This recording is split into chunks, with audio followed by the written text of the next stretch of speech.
Thompson Productions. Let this be a reminder to you all that this organization will not tolerate failure.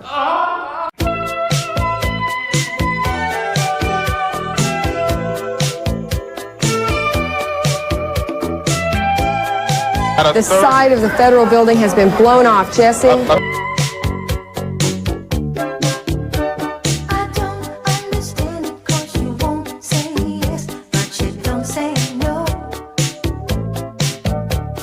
Saying no, we shouldn't. They believe they were part of a CIA project called MK Ultra.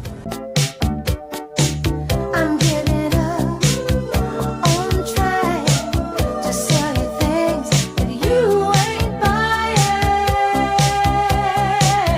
Just like a segment of society that is not living in reality. In a certain sense, we're kind of a little bit more Israel's vassal state. There are police chiefs facilitating prostitution networks. Do you understand? It's all in your head. It's your move. Good morning, good morning. Welcome to the Morning Dump. I am Jose Galison. We are joined today by Austin Picard. So this is a dual production today, baby boy. I just washed my hair last night. My hair is very much doing a No Country for Old Men thing, and I don't know how I am feeling it right now. But yeah, hey, we're here. See a lot of y'all in the chat today, man. You guys like us or something? Yeah, man, wild stuff. I'm really excited. I wish you guys could see behind the scenes before. One of these days I'll have to do like what we do on Tower Gang when we're doing the Laney edit, and you can see us inside. Because it's like, dude, I'm always vibing to the more, especially your Right. intro. That one bops. That one I get really into it. But yeah, I see you. I guess you do our good mornings. I see you guys tried to do an N tower, but you failed. We get an NI. Hey, that's a good start. You're a third of the way there. I got the Lothbardian, Sloppy Toppy up in here aggressively agreeing. Somebody tried to then follow up later. Maybe you did guys actually get it, because I know we have multiple chats. So it's like I'm seeing all the chats thrown together. So maybe you guys pulled it off. You at least got 50%. So someone asked if Jake is going to be on this. As you guys can tell, if you guys have eyes that can see things, you probably saw the thumbnail, and it's Jake. It's very clearly a Jake Shields.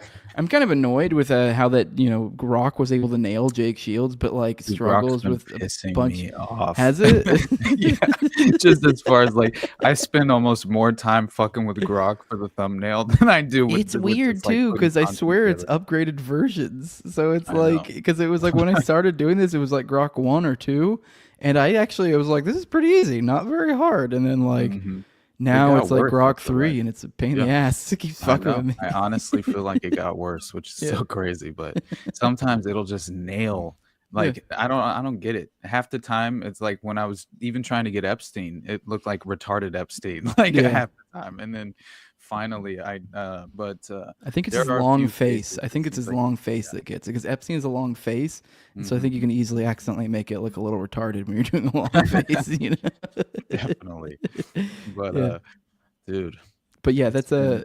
But sorry, go ahead, bud. No, man, I just thought yesterday was a lot of fun, just as far as we kind of figuring out what potential opportunities are out there, right, and can kind of fall into your lap occasionally when you put yourself in the right positions, right? But still, we need to explain this to the audience a little. We can't keep just kind of just lightly rubbing their balls and not telling them what's going on.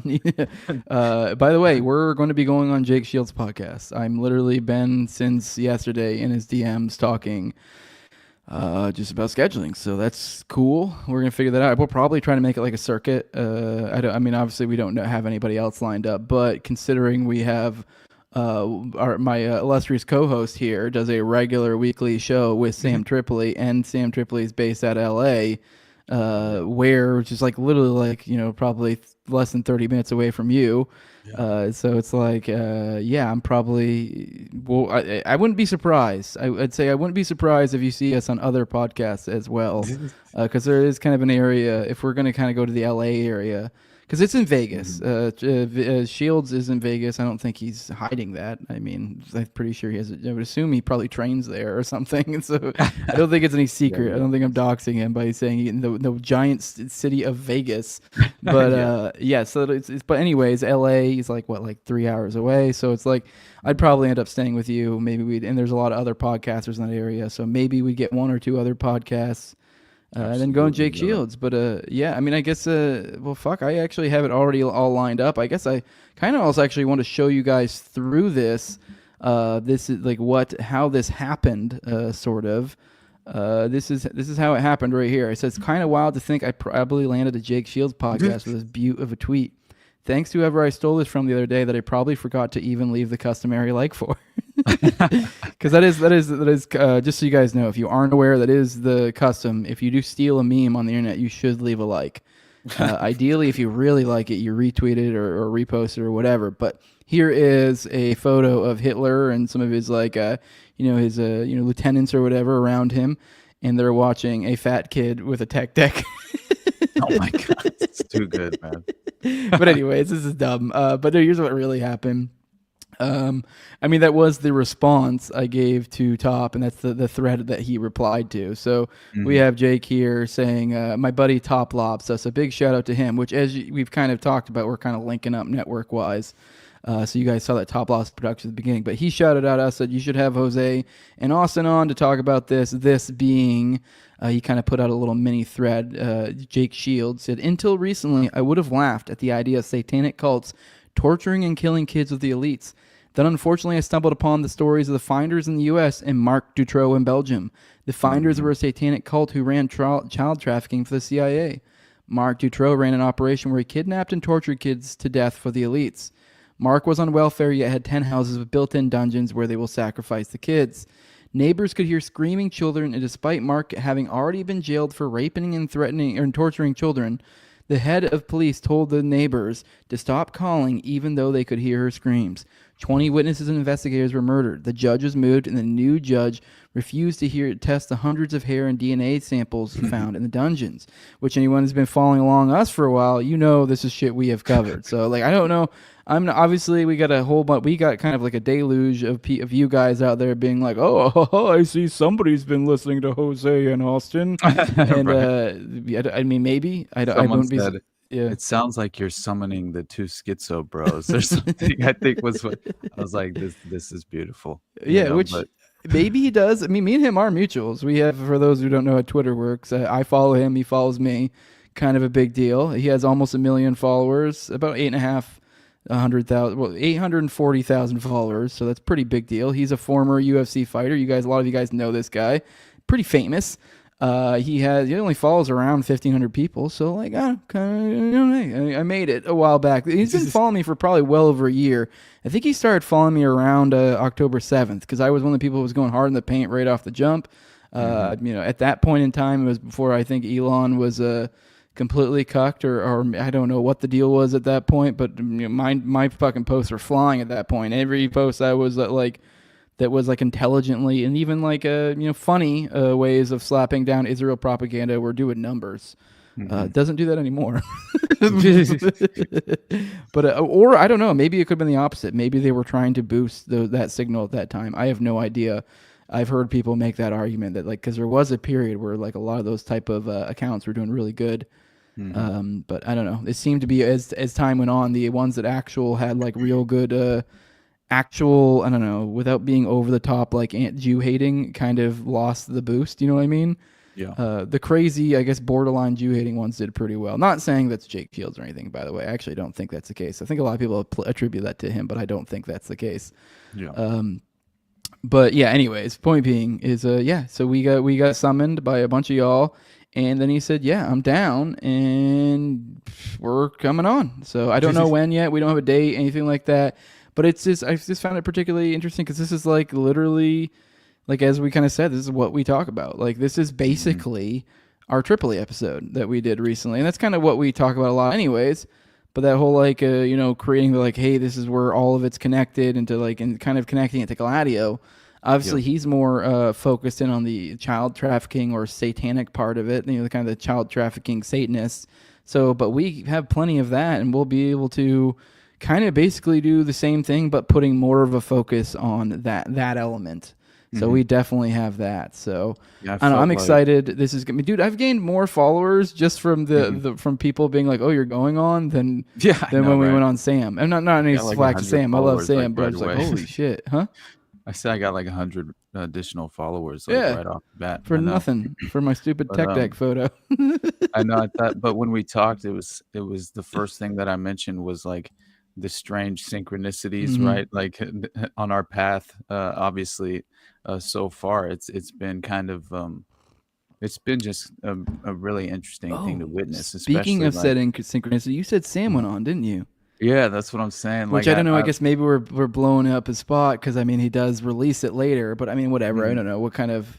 I mean I like Sam, but it's not like he booked Trump and it's like he's keeping it secret and I blew the whistle. Like it's Sam Tripp. Like I don't know. It's not like oh my god. Like so like. But I'm wondering now. Like now that you say that, I'm like, did Sam go in there and repeat shit that we've told him? Is that what happened? No, brother. That's Because what I'm like, saying. if I he's would like love got that. this on his head and he's fucking like schizoing out about it, it's like, I mean, he may even have name dropped us for all we That's know what I'm because it's saying. like I've heard. I saw a clip after. And it was after I went on I think the first time by myself. Yeah, because I actually saw a clip after that Sam had right after he had me on to talk Ruby Ridge.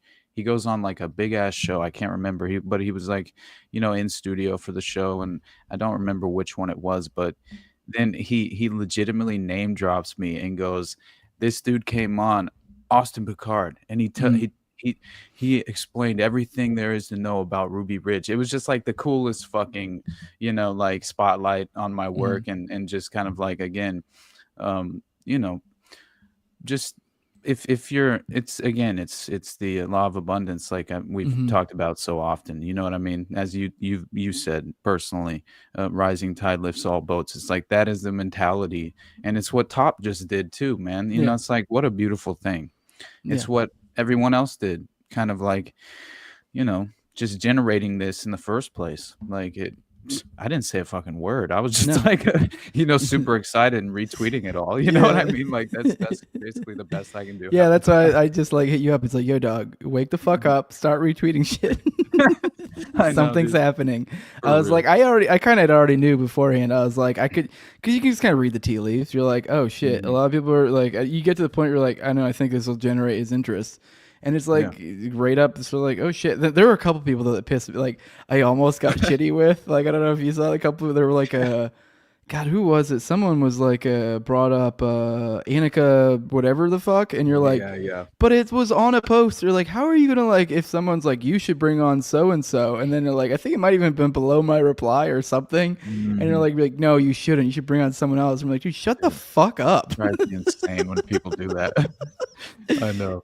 Yeah, which I mean, she'd be a great one, but I mean, if you're trying to focus, I guess specifically on the Dutroux thing, but yeah, I don't know. I think we are actually kind of, I don't know if I'd say the best. Maybe there's somebody else better out there, but I don't know. I can't think of them. But for that specifically, what he was going at right there, the theme, like I think there's nobody better that I can think of. So yeah.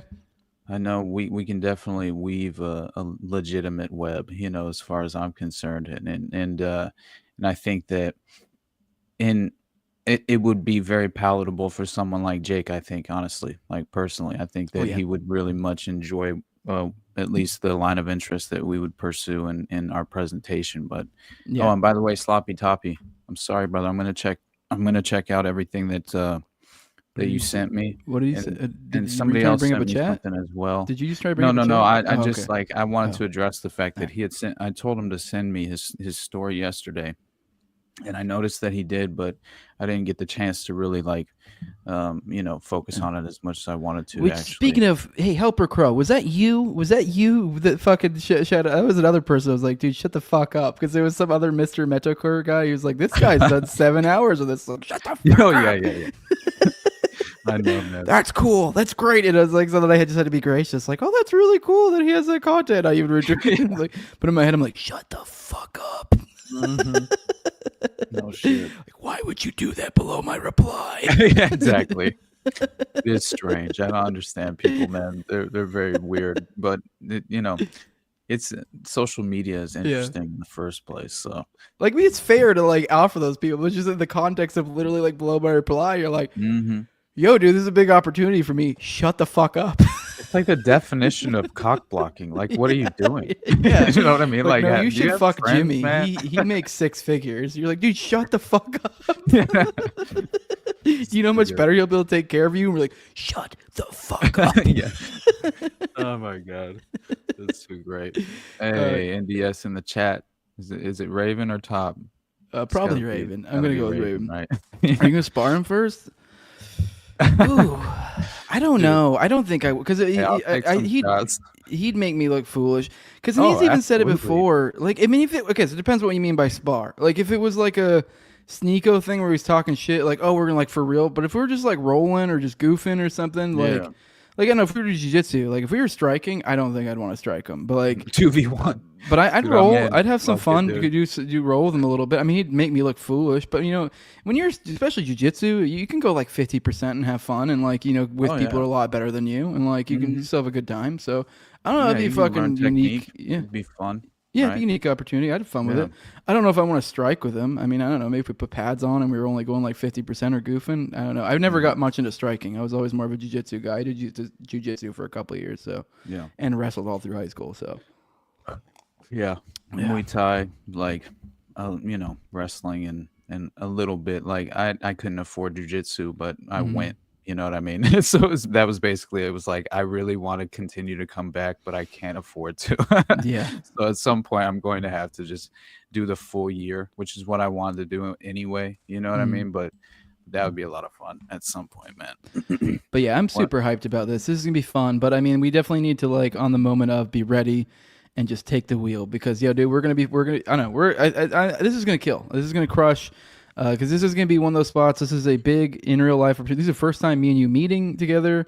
We'll be probably going to your place, spend the night, probably driving, you know, taking a little 4-hour road trip. Thinking, it's literally the trip. It's the drive from Fear and Loathing in Las Vegas, right? So Benicio del Toro and fucking Johnny Depp, man. God damn, you ever rode in a convertible before? You remember fucking... All right, well, we're not doing drugs on the way, but I'm down for drugs on the way back. We're going to, as I said, like, Toppy was talking to me, is like, oh, you should stay in Vegas or whatever. And I'm like, I don't know. Like, I mean, because you're like, oh, debaucherous. And I'm like, like, I'm not really, like, I have a kid in high school and middle school. Like, I just don't care about, like, fucking, like, I don't know, partying in Vegas. I mean, like, I don't know. That just sounds like a lot of money I'm going to lose. Like, why? And, like, for what? Just so I can have a headache the next day? Like, what's the purpose? But anyways, like, we're going to go do a serious podcast where we're going to have to remember sources and this connection, that name, that date, that event. You're like, oh my. So, like just like literally like nothing but sobriety, probably like days before, and like literally probably our road trip will be us like listening to audiobooks, or me, like whoever's in the passenger seat, like being like, oh yeah, and so this and so like looking over sources and stuff, like to be like hash over notes and stuff. But then on the way back, dude, I'm all for it. Let's get fucked. Let's do some ketamine on the way back. Oh my god. Hey, when is Bro Grove? When's the next one? I think we're talking like June-ish. Okay. June-ish. So June-ish, I think is roughly, I think, what we're looking at. I don't know if I don't know if that's been said elsewhere. I think it's been said. So, let me know as soon as you know. Yeah. You're trying to come down to Florida. Okay. There we go. June 14th to 15th. Okay. We'll definitely have to. I'm sure whenever we end up going, whenever it ends up being, we go on Jake's, I'm sure we'll promote that. Hopefully we'll have more stuff in place, more solid stuff by then, so we can do that. But yeah, that'd be a perfect place to promote that. But yeah, I'm excited. Big things, dude. Fucking, and then you come for that. We'll have an event. I don't know, maybe we can talk Top into, or and Raven into, like, I don't know, maybe making some sort of carve out. I know they're doing like more spiritual.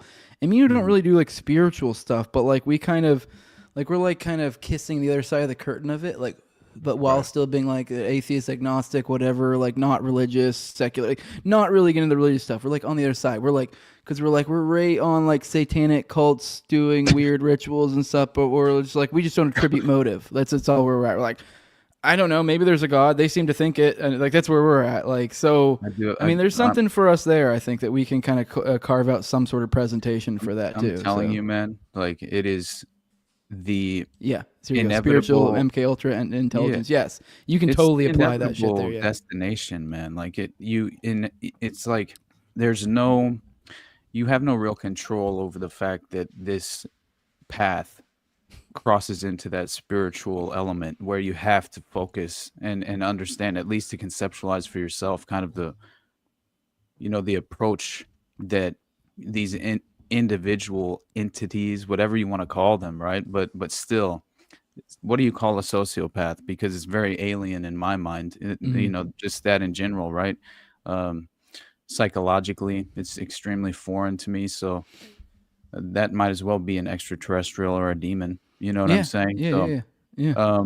at that point, I just think that there's, honestly, once you witness, and how many times have we come across these strange cults that they follow this ideology that is very much occult in nature, obviously, but Yeah. it seems to be an ancient pagan philosophy Oh that yeah. has Like been I think like a demonology retread. is like Yeah. is like a kind of, I think it's a lot closer to like MK Ultra than what like people think. Like I think a lot of these like demon possessions and stuff, like there are other I know, for example, like the Nephilim Death Squad, they've done a lot of cover. I forget the name of the Dude, guy. this is literally what we cover, if that's the fucking Yeah. So exactly. that is, we're literally, like, basically every episode I do, Mhm. I find myself at the crossroads where Yeah, exactly. these things all combine. Like it's very strange, but Exactly. Yeah. So yeah, it's like that would be perfect. cause like demon, like MK, I was gonna end with like demonology. Like I know they've had some guy that's come on and multiple times talk about like schizophrenia and how Dr. Marzinski and how it's like demons. That's his theory. And you're like,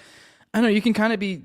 What's the difference, really? Like, if there are consciousnesses that are out there, I mean, hell, you can go full on like worm pilled and be like, oh, that somehow there's like I don't know, there's fucking parasites that somehow share some sort of brain or whatever. But at the end of the day, we know that you can apply trauma and you can manipulate people to where they have experiences and other consciousnesses take over.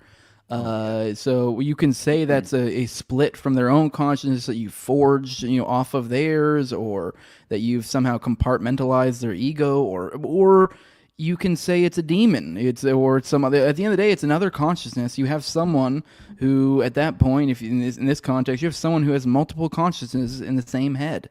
In what meaningful way is that different than a fucking demon? Like, they are controlled by a demon. There is a side of them, and this is common when you hear about like Monarch, MK Ultra, like lapses of time forgotten, or other alternate personalities. Like, in what way is that different than a demon? And in like, is it really that crazy that maybe this is stuff that's been for millennia they've been doing? And that way they've been like, they've learned how to manipulate people to where like, oh, we allow the demon to take over to do X, Y, and Z or whatever. Like, I don't know. I don't think it's that crazy. And how would you look at it if you were an ancient people? Like, how would you look at that?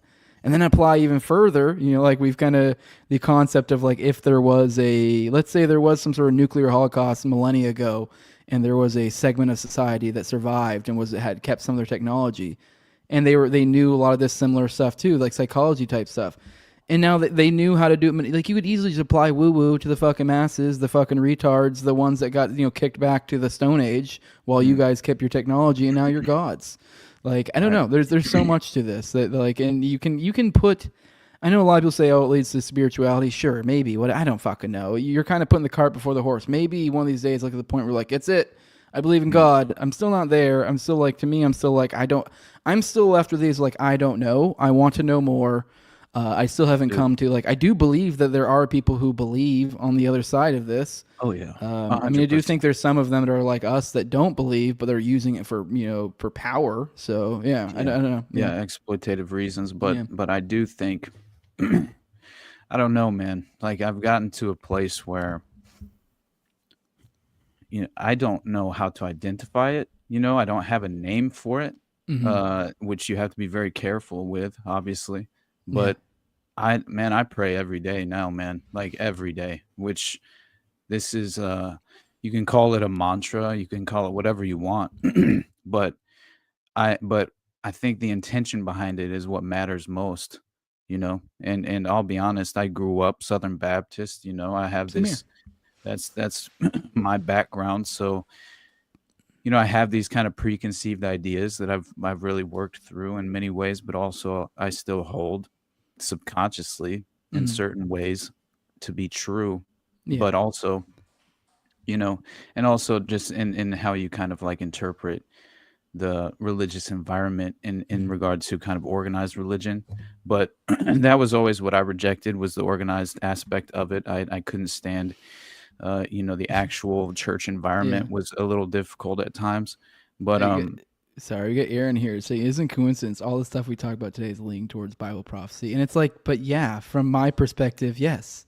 Like I actually, from that perspective, it's like I don't know. I think that these people have been manipulating events for a long time. I mean, maybe. I guess you could say, yeah, because the Bible's real and it's all true. Or it could be because this was invented as a dialectical tool by people who want to control you on all sides, like literally like down to the Abrahamic. Not that I'm like sold on that. I just find it an interesting concept. At the very least, I wouldn't be surprised. Yeah, you could say maybe there are veins of truth within it, or one of them is true. But at the very least, I think segments of them very clearly were essentially an op of sorts. Like even like things like Islam was almost like borderline created to kind of become this dialectical tool to play off the other. As we kind of see in modern day how they play Islam for their advantage. So, absolutely. yeah. But I think that you're going to have sociopathic demons who would do that no matter the credibility. You know what I mean? Of kind of the inherent credibility from the I don't know, the infancy of the philosophy. I don't know. It's difficult because I'm well aware of like a specifically I can't remember the Pope that was responsible for it, but he had definitely, as far as just edited the biblical text over time, at a specific time in order to kind of uh, regain control at a right and psychologically over his people. And so again, it's like another reason why, like, you had Martin Luther, right, and the Anabaptist movement and all the kind of like um the breakaway, right, from the original, when you couldn't interpret the text for yourself and you had to rely on these priests, right, and all of this. Like, there's a very interesting history. But I am like, again, I feel like Go. By the way, real quick, Tyler says, "Wait, Islam is a J plot." Yes, everything's a J plot. But in all seriousness, go check out. I think Jay Dyer's done a lot of good work on this. We'll have to get him on some point, sometime. He'd be a great guest to have because I think we have a lot of overlap, probably with a lot of stuff he goes into there. But go ahead. absolutely, man, I've listened to Jay for a long time. At least I've heard a lot of his stuff over the years. But but yeah, I'll say from my personal experience, man, I was an asshole for a while. I broke away from it. You know, just completely retarded reading Sam Harris books, and you know what I'm saying? Like, Yeah. yeah, like, and I being went through very that phase where I used to be yeah, impressed by someone who right, talked like this and said, intellectuals, "What if right? things weren't like Professional that and intellectuals. were Yeah, in yeah, fact actually like this? You would look really foolish then, wouldn't you?" 100%. Yeah, and I will. As much as I think Jordan Peterson is compromised, and you know, I don't agree with him Mhm. most of the time these days. Um, I will say that his biblical series did at least shake me out of Mhm. my. I really had a negative outlook, that Yeah. I had embraced, and I was being very disrespectful, I and honestly have a very yeah, different perspective of his bit. I didn't, to be fair, I didn't watch yeah. all of it. I remember I did get a little bit into some of his I did lectures. like the Old Testament lecture. I think is the one of the Yeah. first ones I listened to. They're cool if you like dial down what he's saying to like the Hmm. actual. But if you're someone who gets wowed by profundities, it's like No, yeah. you'll get carried away and be like, "Oh my god," and be like, but you're Oh, like, for "Dude, what sure. did you actually get out of that?" You're like, I "Well, know. nothing." Because like, I wow, this know, is how man. you know that this is a stereotypical characteristic. No, what's the word I'm looking for? Archetype, and then Oh, absolutely. oh, this is Which an was the entire archetype of God. Yep, I know. But again, I was malleable mind at the Yeah. time. I was very vulnerable in certain ways psychologically. And so, but what it provided me was at least it shook me out of that perspective that I was clinging on to at the time, which was very limited, in my approach. And so, hey, man, that I have appreciation for, and I value that. I will say that I've very much, grown out of kind of appreciating that biblical series, right? Which I once upon a time did, but again, I just said, like, the point being that it in a moment in time where I really needed to have like just again a more layered perspective in terms of just how you interpret religion in general. It at the very least kind of introduced me to, okay, you should look at this a bit differently, and consider this as well. And so that's what I do half the time. I'm just kind of like, What if Jesus wasn't but a man, but an archetype?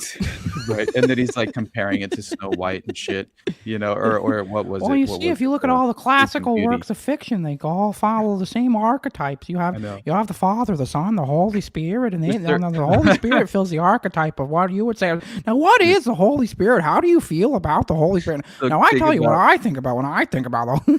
Exactly. I know, man. But it's funny because it's like it when he got that popular, why did he get so popular? Because he was telling a bunch of young men who kind of didn't have the best role models and examples to live their lives, to clean their fucking room and take some accountability for themselves. You know what I mean? Like, that's Yeah. basically the message that was behind it.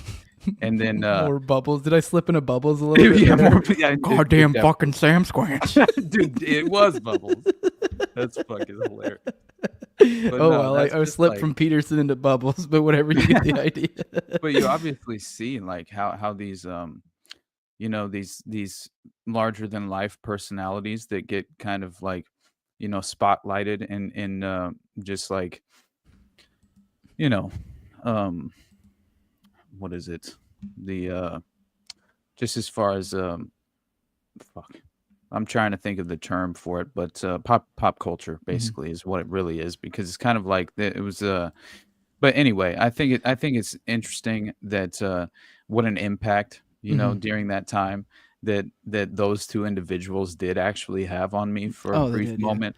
And They, then they like had a big, they had a big. It's kind of crazy when you look back, like the people that actually legitimately. Ben Shapiro, in a sense, at a point in time, was kind of a. There's one fucking Holy Spirit right there, bud. Yeah. But Ben, like even Ben Shapiro, in a sense, came along at a time when he was like kind of a revolutionary figure in a lot of regards. You know what I mean? Like, which is kind of the the way of the world, I guess. But maybe we just get further along. I don't know. when Maybe Jordan if we were. did all the Xanax and then Yeah. fucking had a psychological break, I was like, should I respect you at all, brother? No, Like, you yeah. know what I mean? Like, Yeah, this is when what do you you start to have to realize, like, offer? oh shit, the heroes are flawed, and maybe they shouldn't even be heroes. And he's really, and like I'm making fun of him in the way he talks, and it is true though. Like literally, like between like you and Raven do this both a lot. Like this is what a lot of people make fun of. Like this is a name drop show. I'm impressed. Sorry, we spent like we normally get to content by now, but we've haven't- just been yeah, we excited, haven't just been said a word. talking. Whatever. Yeah, we haven't talked.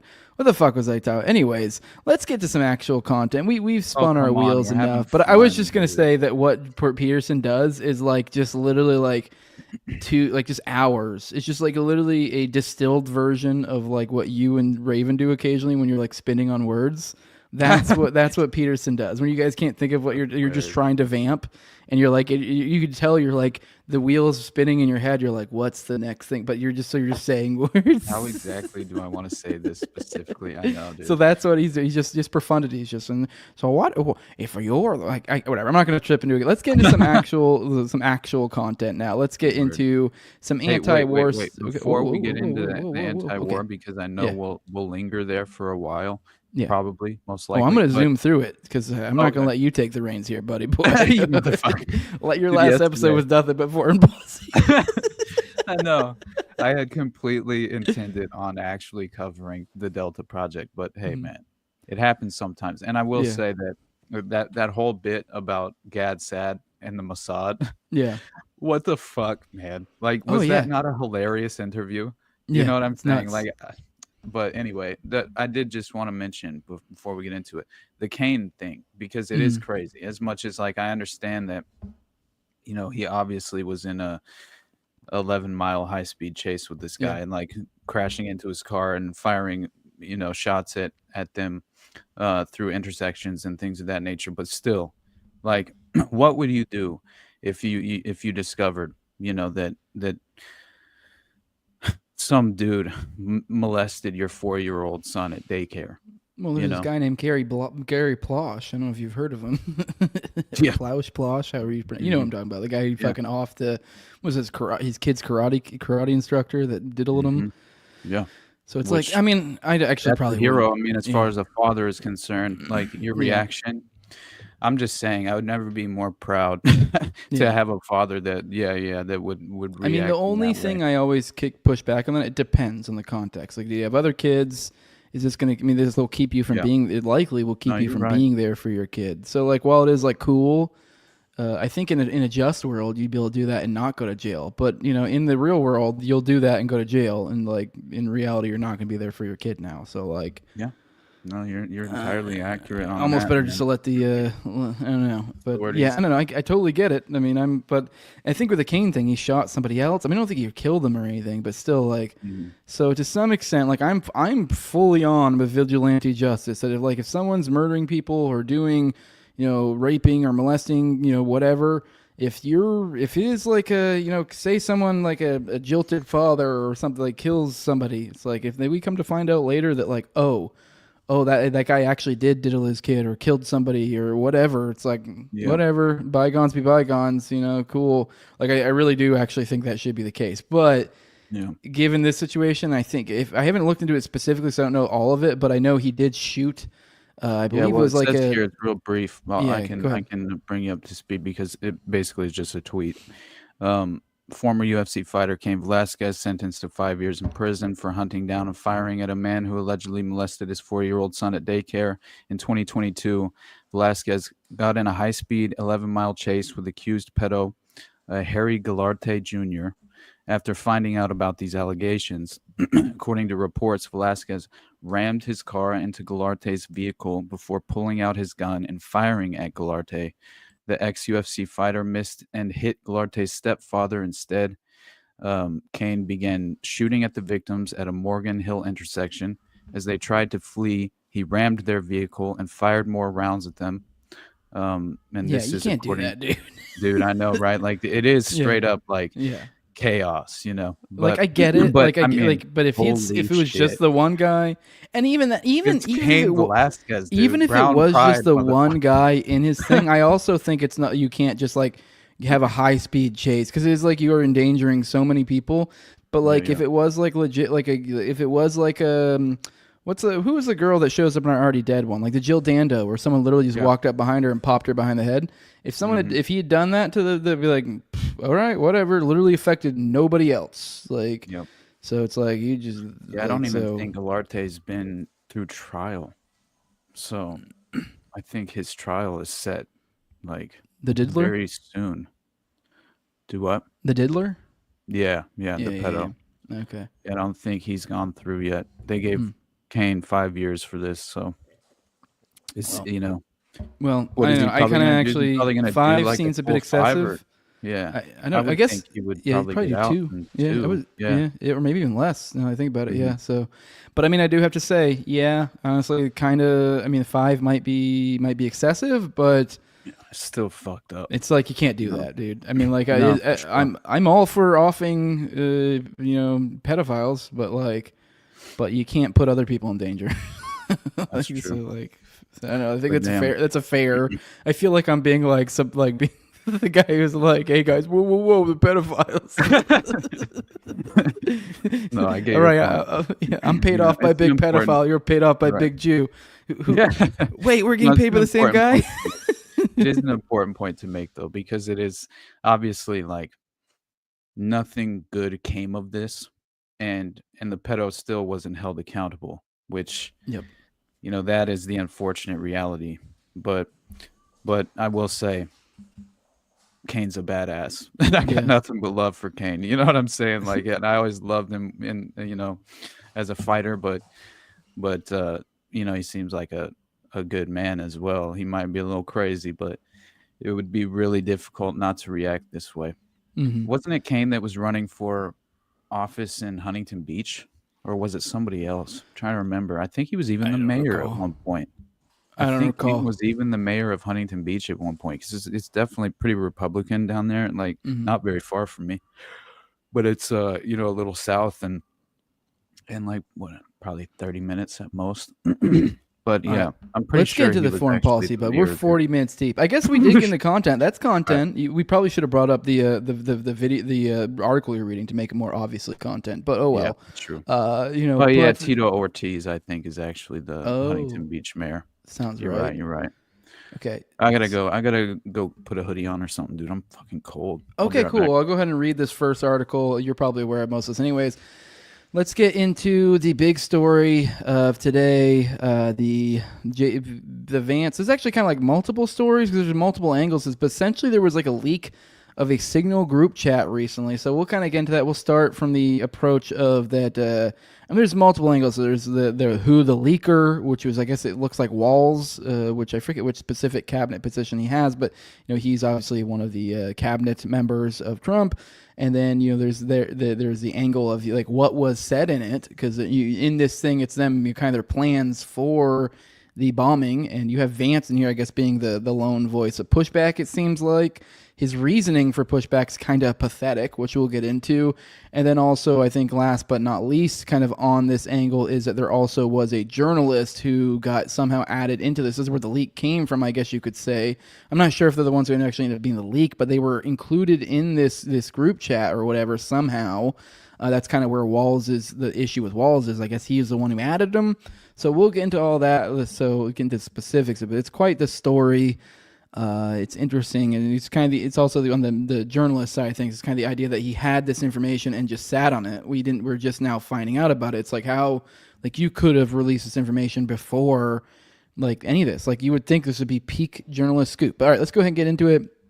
Vance cautioned against bombing Yemen, calling it a mistake. According to a leaked Signal conversation, Vance pointed out that only a small percentage of U.S. trade goes to the Suez Canal. Vice President J.D. Vance cautioned against bombing Yemen before the U.S. restarted its airstrikes in the country, calling it a mistake, and suggested delaying the attack by 1 month, according to a leaked Signal conversation between administration officials. Jeffrey Goldberg, a reporter for The Atlantic, was included in the Signal thread apparently by accident, which is how he obtained the conversation. An account believed to be Secretary of Defense Pete Hegseth shared details of the March 15th airstrikes on Yemen 2 hours before they happened, and the White House confirmed that the Signal conversation appeared to be authentic. A day before the airstrikes, an account labeled J.D. Vance expressed misgivings about the idea of targeting the Houthis. Team, I am out for the day doing an economic event in Michigan, but I think we are making a mistake, the Vance account said. Vince framed his opposition to the airstrikes based on Trump's policies towards Europe. So this is where it gets really pathetic. It's almost as if, like, it's almost so on the nose that we're about to get into that you're like, is it just that they're really not even allowed to evoke the name in even their private group chats? Is this how this works? Is it like he's concerned that everyone will turn on him if he then goes, because you can literally swap out Europe here for the word, just for funsies, swap out with the word Israel and just see how it's literally basically the exact same thing here.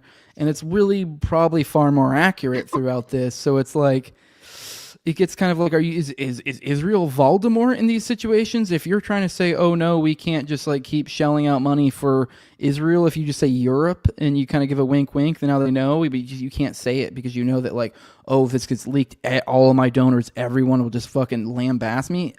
I don't know. It feels bizarre, but let's keep going. He framed his opposition to airstrikes based on Trump's policies towards Europe, which have involved pressuring the Europeans to pay for their own militaries to be less reliant on the U.S. Vance pointed out that only a small percentage of U.S. shipping goes through the Suez Canal compared to European trade. The message said 3% of U.S. trade runs to the Suez. 40% of European trade does. There's a real risk the public doesn't understand this or why it's necessary. The strongest reason to do this is, as POTUS said, to send a message. So as you can see, obviously, the angle they're taking here is like, oh, we're being called upon to do this for Europe. We're picking up the slack for Europe.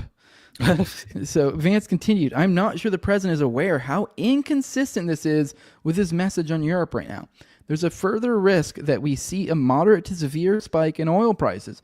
I'm willing to support the consensus of the team and keep these concerns to myself, but there is a strong argument for delaying this a month, doing the messaging work on why this matters, seeing where the economy is, etc. An account believed to be Joe Kent, President Trump's nominee to lead the National Counterterrorism Center, replied to Vance saying, there is nothing time-sensitive driving the timeline. We'll have the exact same options in a month. Hegseth responded to Vance by saying the messaging to the American people about the war would focus on Biden failing to deter Yemeni attacks and the Houthis being Iran-founded. Now, I did find this particularly interesting, too, when I first went through this, because this is your hero right here. This is Hegseth. This is your, Mr. Herder, we're all for fucking defend the guard and whatever the fuck. Listen to him right now. Listen to how he talks behind closed doors. Listen to who he really is. Hegseth responded to Vance by saying the messaging to the American people about the war should focus on Biden failing to deter Yemeni attacks and the Houthis being Iran-funded. Iran is in line with the Houthis, but it's unclear how much support they give to the group, and U.S. officials have acknowledged the Houthis wouldn't take orders from Tehran and have their own weapons supply. So he's already being all for it, and he's being already coming with the propaganda for it. So this is your hero right here. VP, I understand your concerns and fully support you raising with POTUS important considerations, most of which are tough to know how they play out. Economy, Ukraine, peace, Gaza, etc. I think messaging is going to be tough no matter what. Nobody knows who the Houthis are, which is why we need to stay focused on 1, Biden failed, and 2, Iran funded. So nobody knows who these guys are, so just flood the field with those 2 talking points. Upset, but yeah. And then Hegseth also disputed the idea that the strikes could wait, saying he wanted to happen before the Gaza ceasefire fell apart and before Israel attacked Yemen. We had to beat under the punch. The U.S. launched the March 15th. God forbid they took care of their own problems. The U.S. launched the March 15th airstrikes just a few days after the Houthis, officially known as Ansar Allah, announced they would reimpose their blockade on Israeli shipping in response to Israeli ceasefire violations, which included imposing a full blockade on all goods entering Gaza. Waiting a few weeks, this is in quotes again, so this is Hegseth, or a month does not fundamentally change the calculus. 2 immediate risks on waiting. 1, this leaks and we look indecisive. So, oh no, we look fucking weak because we're not willing to go kill people. 2, Israel takes an action first or Gaza ceasefire falls apart. And we don't get to start this on our own terms. We can manage both. We are prepared to execute, and if I had final go or no-go vote, I believe we should. So he literally said, I'm willing to bypass all these people if I was able to, and I would totally just, by executive action, do it if that was an option. Hegseth also claimed bombing Yemen wasn't really about the Houthis, and suggests the messaging would focus on protecting shipping. This is not about the Houthis. I see it as 2 things. 1, restoring freedom of navigation, a core national interest, and 2, reestablish deterrence, which Biden created. Deterrence for what? But we can easily pause. And if we do, I will do all we can to enforce 100% OPSEC. I welcome other thoughts, he said. National Security Advisor Mike Walls, who added Goldberg to the chat, made his argument for bombing Yemen, saying it would have to be the United States that reopens these shipping lanes. We have to be the ones to do it. We have to be the world police, I guess. The administration would figure out a way to get Europe to pay. So now we're going to try to get Europe to pay for Israel for actions we do.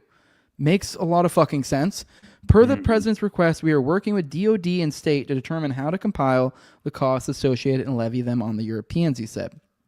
Vance said that he would agree with whatever Hegseth's decision was. If you think we should do it, let's go. I just hate bailing Europe out again, he said, and once again, it's bizarre. This whole back and forth seems so bizarre. The idea that you could have a serious discussion, this is why I'm made the point, it's almost as if it feels like Israel is like Voldemort to them. They can't say their name in context like this because it's almost as if there's a wink and a nod to the other people.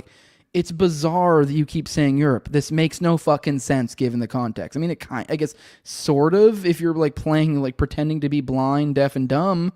So this is why it feels like it's almost as if it's code for Israel, and it's just oh, we can't say Israel because I'd get destroyed politically if that came out. Like, Yeah. look at the guy who had the gall to even talk to Hamas recently.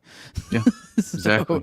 yeah. Yeah, it seems like this is all just a sort of limited hangout to manipulate perception in regard to this specific targeted conflict. I mean, honestly, that's what it seems like, as well as saying, uh, effectively, Yeah. we didn't want to, but we kind of had to, right? Yes. In a sort of way.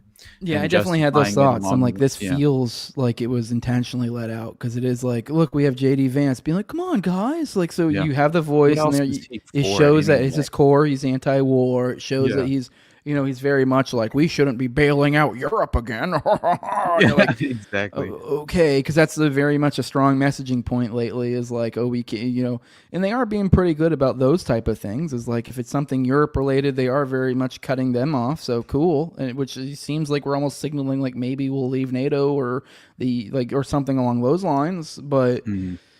this is clearly more about Israel, and trying to make it about the other thing it does seem to be just kind of a perception thing. Yeah. Definitely, man. And if it's so, either way, it's concerning. Either way, this was intentionally leaked, and this is just propaganda that they're trying to manipulate you, or this is really how they talk behind closed doors. Which honestly, that's almost more concerning because it's like, Right. is it really that thoroughly like they are so cucked to Israel that like even in private group chats they are concerned to even evoke their name in the most obvious of situations? Like, what?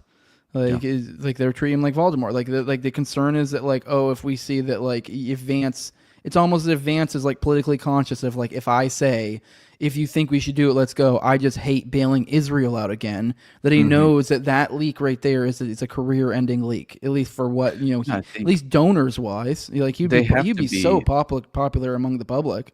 right. They have to be well aware of kind of public perception right now in regard to Israel in general. So they're going to be attempting to misdirect that very interpretation of the dynamic between, I would imagine would be a top priority. So yeah, they're going to enlist JD Vance, hillbilly elegy, gay homo. We're not I mean, quite sure. they are positioning him as like the ideological thrust. I have that it does Exactly. seem to be the archetype that he fills is that he is like he's supposed to be a philosophical. He's the up and comer. Like, yes, Trump is brash, but like but it's almost to give you this like reassurance, because it's like, I guess what the VP usually is reassurance. But he's like the reassurance to the American people that like, hey, like, because he's evoked things like Molbug or other like kind of more contemporary right wing thinkers. So it is almost like he's kind of almost like on the cutting edge of like right wing ideology, and is a reader of these things. So to the public, like for those of us like us that are actually sort of into political theory and the ins and outs, to us it is like, oh, that's kind of impressive. This guy's actually kind of ideologically driven. He's read these books, this like stuff that's like outside the norm of the establishment. Like, okay, this is an interesting thinker. He's kind of like inundated in the thought processes of like actual good conservative, or I mean, you may not agree with him. Like, I don't agree with a lot of what Molbug says, but there's someone reading Molbug, like a political, like especially a politician, I'm like, I'm kind of impressed. Like, you're reading Molbug. Like, okay, like this is someone who actually takes the time to think a little bit deeper about things. So like, I think that's kind of the role he's filling. So he's kind of almost supposed to be this guy that's like gee willikers, guys, I don't think we should be bombing Yemen. We should make Europe pay for it. We can't be bailing them out again. Like, that's the role he's filling. And they can and see how it's framed as this was a mistake. So it kind of gives you this out. So now we have this cope, this MAGA cope. We're like, oh, look, we have. If he had just listened to Vance, like Vance is like almost his like spiritual base. Like, this is like who Trump is at his core. It is how they're positioning him, I think. So they're like, he should have just listened to his core. He should have listened to his like good little inner voice, his Vance, but he didn't that time. And so that you can kind of cope. You can MAGA cope so hard with this. So Yeah, yeah, exactly. And I think you're 100% accurate on that. But what I found funny, Daddy Facts Sax 100 just said, fake and gay, are they going to run JD in 4 years if Trump can't? No. probably. I think, yeah, definitely run him, but you know how the pendulum swings, right? So what are we going to get as a reaction to Trump? I'm very interested I want to know what you think, Jose, because you just see AOC and that weird Bernie shit where they're acting like their numbers were huge. That Elon even he even felt the need to right to speak out on that specifically, which I found interesting, where he was just kind of rejecting the idea that they actually had that many people show up. But again, it's like we're out of touch with the left a little bit, obviously, right? And so I think I know many people personally who fall in that category of the resistance, right? And they've really much like they've embraced this narrative, and they're like kind of cheering on the Tesla terrorism, man. But it's just like the funniest notion of all time, as far as just like domestic terrorism being prioritizing Tesla dealerships is pushing back against the establishment. But still, my whole point being, an AOC type is who this is the dream of the liberal establishment in many ways, to have some sort of puppet like an AOC. She really actually does seem like the left's version of Trump in more ways than people would want to admit. I think she's the future. I don't pay attention enough but so far as politicians go, she's the only one I've seen really, from the left, and a little bit I pay attention, that seems to have adapted to the new current reality on the ground. A lot of them, like she was, to her credit, right off the jump, I'm pretty sure it was like within days, if not like the day after the Trump winning, she was already like putting out messages to her audience like, hey, apparently she was saying stuff like, apparently just looking at the polling, apparently his something about Trump seems to resonate with a lot of people who voted for me as well. A lot of people, there's a lot of crossover. He seems to be pulling people from the left, blah, blah, blah, blah. But like, so she's like, what is it about this? So she was putting out honest, inquiries, trying to figure out, and she's kind of more, she's one that's been doing things like streams and stuff for a while. Like if me and you were to watch any of her content, I'm sure we'd think it was fucking atrocious. But like to her base, she is, a lot better than a lot of them. By the way, I see Marty. I see you reference something about a question a couple times. I'm sorry. It kind of is what it is. You get buried, especially now as this show seems to be growing. And this goes out to multiple platforms. For us, it's all just one chat on the side, so it all gets thrown in together. So if you do have a question you really do want to get addressed, you may have to copy and paste it a few times. Or, really the best way, if you really, really, really want to make sure we address it, leave Austin a super chat on YouTube, or or you can leave me a Rumble rant on Rumble. Maybe even also after that, put Rumble rant in the chat. That way I can be like, oh shit, because it doesn't populate those in our chat, so I have to actually manually go over to it. But don't DM me. I just see you say I'll DM you because I don't pay attention to my DMs during the show. But if it's a question that you're like, it's not time dependent, you're cool with me answering it on other show, sure, DM's fine, because I'll probably bring it up later. But I do think she's probably the future. I don't really know how this works out. There's going to be a lot that happens in the next 4 years. There'll be a lot of shakeups. Someone said in the chat, too, it'd be smart for the right to go hard on Israel now before some gay lefty does it and gets massive public support. That's kind of the role that I think AOC will kind of fill. I don't think she's going to go hard in the paint, but she's always kind of been this like tacitly anti-Israel, but when it counts, caves. So she can kind of play this political game to where she might be able to get away with it. Especially since it's like, I don't know the exact dynamic on like right now, like politically, how many lefties, right? But I don't really know if it really makes a huge degree, like with the difference of their vote anyway. So she might be in a position where, she's the opposition to where she can kind of vote against it now and get away with it. You know what I mean? Like breaking against Israel right now wouldn't be that big of a deal, especially since it kind of worked for them in the long run. Since, since obviously she caves when it actually fucking matters. When it doesn't matter, that's when you're going to get those votes that are like, oh, look at her, she's voting against Iron Dome or whatever, so you're like, shit like that, like, oh, she doesn't want to give 30 million or 30 billion to Israel. Holy shit, she's so anti-Israel. Or like in a vote that didn't matter anyways, because she was like one of 3 people. So that is the way it typically goes, man. But I don't see the right. All I see the right doing is basically utilizing this. Really, when you don't have to fear a potential reelection, you know what I mean? Like having to actually remain viable in many ways, then I think that you would be effectively the gloves come off, which is why you're seeing, I think, this massive escalation in every single different theater of war, especially because, if you remember the first administration, the entire kind of perspective surrounding Trump was that he was kind of inherently opposed to a lot of these conflicts and would prefer to get out when possible, and then he would then of course be convinced otherwise or overruled by members and of the State Department or even the officials in the administration at the Pentagon, right? Because you remember he's like, withdraw the troops from Syria, and they're like, yeah, we lied to his ass. We did, you know what I mean? We lied about how many troops were even there. And are those narratives even legitimate? Like, who knows at this point, right? Or is it just cover being ran to kind of like exploit public perception once again in terms of these conflicts as far as in regard to them? So, yeah, I don't know, but I definitely see them, really exhausting every single last option until Trump's out of office, because this is the opportunity to do so. You know what I mean? I did want to take a moment to just kind of finish this story. I want to focus. The only thing I want to focus, because I just thought I was just kind of scanning through it as you were talking to see if there's anything else meaningful. The rest just is kind of the standard thing it does in any of these foreign policy. It kind of recaps the current thing. Obviously, we don't have to do that. We pay attention to this every day, so you guys know what's the ins and outs. But I just thought this was the aftermath, the little thing from it. You can see it right here, but I'll read it for the audio listeners. This is the Houthi PC small group, and you have JV, which is JD Vance, I would assume. Excellent. That's his response. So even though he protested a little bit, he's still, oh great, we killed 50 people. That's nice.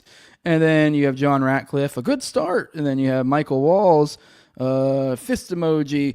Fucking, USA emoji, fire emoji. Oh, I'm so fucking hard for killing people. And then you have MAR, whatever that one is. Good job, Pete and your team. Michael Walls, the team in MAL did great job as well. Then SM, whoever the fuck that is, great work, all powerful start. SM is likely Stephen Miller. It says it right there. And then MAR is believed to be Marco Rubio. So okay, there you go, Marco Rubio here likely, and then Stephen Miller, that fucking ghoul. So yeah, that's how this is about these people think about murdering 50 people, mostly women and children. So this is these are your heroes right here, MAGA. This is excellent. Oh yeah, it's just like, it's so shameful to see how policy is actually. you would think, right, it would be a little bit more sophisticated in the process, but why would we? You know what I mean? Like, this is kind of eye-opening. It's nice to see beyond the veil occasionally and get a glance at how power functions, because it's always, very underimpressive. I'll be honest, right? Like, it's kind of hilarious how unimpressive the elites truly have become. It's like, my God, I understand having zero respect for our intellectual ability to interpret reality, but damn. To have achieved this level to be able to disrespect our intellect at that level on a daily basis, I mean, yeah, we're it seems as if we're doomed to repeat this cycle. You know what I mean? All right, I got one more angle I want to attack this from. So one more article. I know it sounds like maybe a little bit overkill, but this is kind of a wild story if you really cut it from multiple angles. So we have Walls here. I do have it up right now, right? 1 second, let me double check. Yeah, I have it up. Okay. Here we go. This is from Politico. This is Walls' future in doubt following accidental war plan leak. Here's that faggot. Here we go. The stunning revelation that top administration officials accidentally included a reporter in a group chat discussing war plans triggered furious discussion inside the White House that National Security Advisor Mike Walls may need to be forced out. By the way, I'm not even being condescending when I say faggot, because it's like they're mostly all gay, so which we might get to at some point when we finish our Watergate series. They're all just a bunch of so homos. excited. That Carl Schaffler story is going to blow people's minds, though, I swear. Yeah, they're all just a bunch of closeted. Especially since these are all like, most of these are old actors. I'm joking somewhat, but like, Honestly, a lot of them are probably really because there's still like a lot of these old heads. So like he's still of the age that he probably came in when it was like most of the politicians coming in were closeted. Because it was like that you could still black people with being gay. Now you can't really anymore. You remember Nick Bryant told that story of that public official who I forget his name, but he gets caught in the public bathroom at the airport, and he's like, doing the foot trick, right? And it's just like, my God, man. Like, do we really at this point not grasp the reality of the fact that DC is filled with sexually blackmailed individuals who are entirely compromised? I just find it hilarious that like politicians coming on the scene now, it's like they can just be open about it for the most part. I mean, I guess it depends unless like some committee decides, oh no, this is your character and this is what you got to do. But generally speaking, it's like if you had a gay guy, now they just kind of embrace it. Generally speaking, so it's like it's got to be frustrating to be like a Lindsey Graham. And you're like, why am I even closeted anymore? I don't even get it. Like I just want to be open about it. It's crushing me inside. I just want to murder. But you got the stunning revelation that top administration officials accidentally included a report in a group chat discussing war plans triggered furious discussion inside the White House that National Security Advisor Mike Walls may need to be forced out.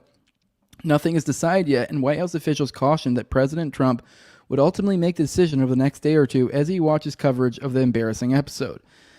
Senior administration official told Politico on Monday afternoon that they are involved in multiple text threads with other administration staffers on what to do with Walls following the bombshell report that the top aide inadvertently included Atlantic editor-in-chief Jeffrey Goldberg in a private chat discussing a military strike on Houthis. Half of them saying he's never going to survive or shouldn't survive, said the official, who, like others, was granted anonymity to discuss internal deliberation, and two high-level White House aides have floated the idea that Walls should resign in order to prevent the president from being put in a bad position. It was reckless not to check on who was on the thread.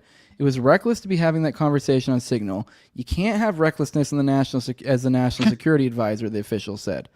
A person close to the White House was even more blunt. Everyone in the White House can agree on one thing. Mike Walls is a fucking idiot. Yeah. I like this. Hillary Clinton is not happy about this. Yeah. She's very right. I thought that was so funny. Like, what a fucking... I can't believe Hillary's even like showing her face and surfacing at this point still. You know what I mean? But it's hilarious. It's wild. Goldberg got a request to join Signal, an encrypted messaging app, from Mike Walls on March 11th, according to the publication.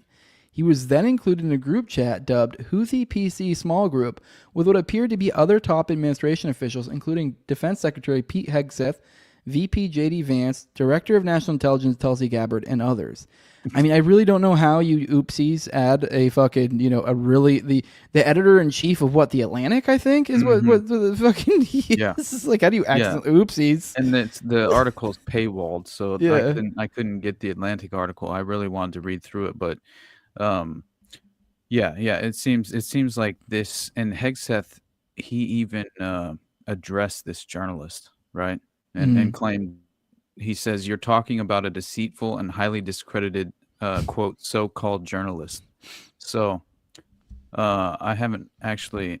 We should watch what he said. It's only like a minute at some point. If you got it, find it. Let me finish this article, and then we can do that. But like I don't know. They haven't said specifically. Like, I mean, they show that chat, but like, how do we know he got added? Like, I don't know what to confirm it, but it doesn't seem like really anyone's arguing with that. But I mean, I don't know. Whatever. It's also like, to what degree is that just the theater here? I don't know. Right. So it's you know how Mockingbird works, right? Yeah. Like, what the fuck is this? Yeah, you know what I mean. Like it's how do we know this? This is this is so manipulatable in the information. Like, how do we even know? Who the fuck leaked that he got added? Because it is like, if you got added, maybe he burned Walls. It is really hard to tell. Like maybe this was like meant to be an intended drip of some sort, and for some reason they burned him. I don't fucking know. It's really hard to tell. There's so many different layers and things we don't know. And you never know if there's kind of like internal coups happening. You never know. I mean, not everyone agrees, I guess. Even when your administration is somewhat entirely captured, I would think, by compromised assets. I would still think that, I mean, you know how it is. There are internal disputes at that level often in terms of policy. So And all you gotta do to fuck them over is go, "Hey, Mike, can you add a journalist to this, and we'll hook you up." And then they just don't hook you up because they're like, Yeah, "Hey, we and want he we want really- to fluff this out. We want to contrive this," and then they just throw him on the. And you're like, if he says otherwise, you're like, I don't know what he's talking about. That sounds insane. You think I told him to do? You know what I mean? Like, you know, he's like, that sounds crazy and conspiratorial, and he has no way to prove it. You know what I mean? Like, especially if it's something you just said to them in person or something. You know, so. Yeah, but and Hegseth's just coming off like he's really not, and at least in my mind, he's not receiving the best press recently. You know, so who knows when they're attempting to crucify, you know, as far as public opinion, right?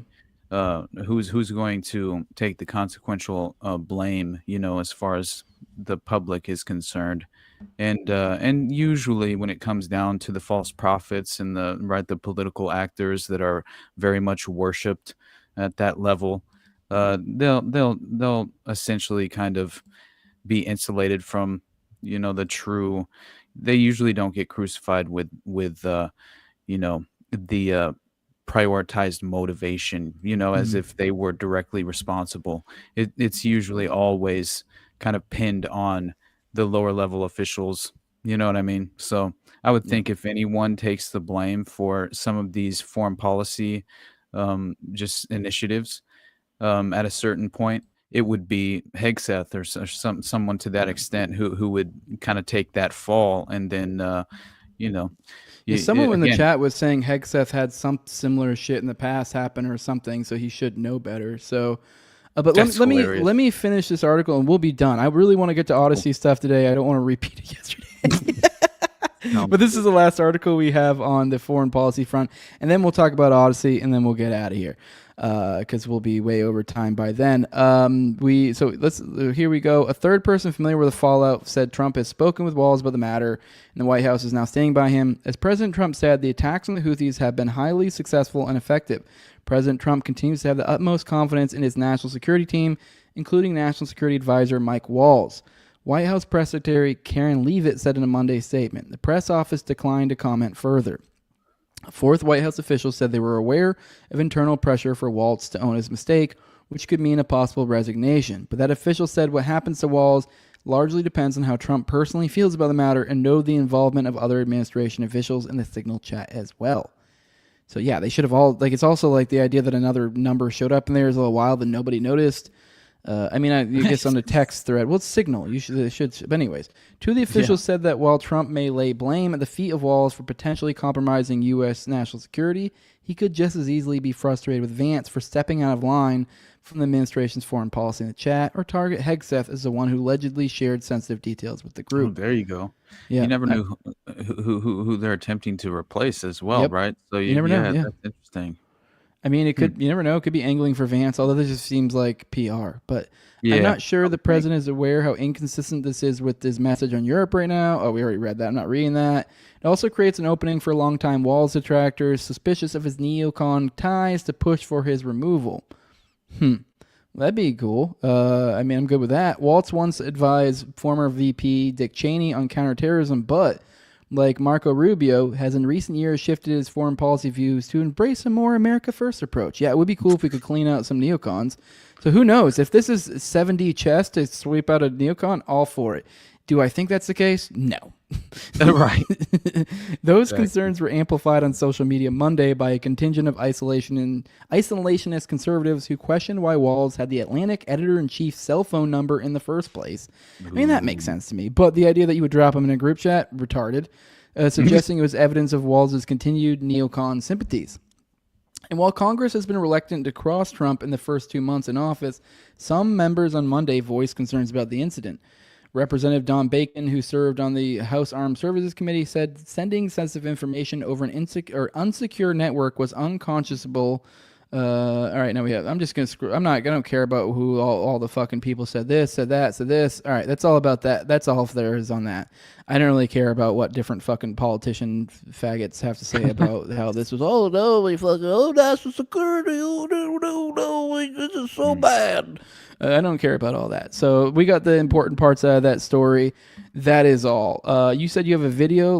We can do that, and then let's get into some Odyssey stuff because I wanted to kind of tie it into our conversation we started off with on Jake Shields and kind of the angle of what he's talking about. I figure that kind of because there's some connections I think to the Finders and some other kid diddlers. So that'd be.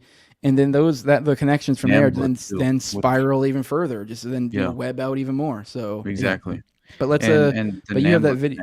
Blew my fucking mind, dude, because Paul Bonacci, just the connections there, Franklin, Finders, dude. I mean, the Oakland County child killers.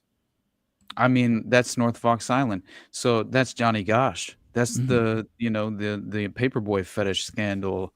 It's just I'm losing my mind. I can't even believe that these directly connect. But this pedophile underground, man, it's very much more well established than I was. Obviously, we were under the impression, but why the fuck would we know in the first place? Obviously, but anyway, we'll get into it. Let's listen to what the. This guy's very emotional. Okay, cool. Never mind. Right. Can you share how your information about war plans against the Houthis in Yemen was shared with a journalist in The Atlantic? And were those details classified? Dude, look at his mouth. Look at his.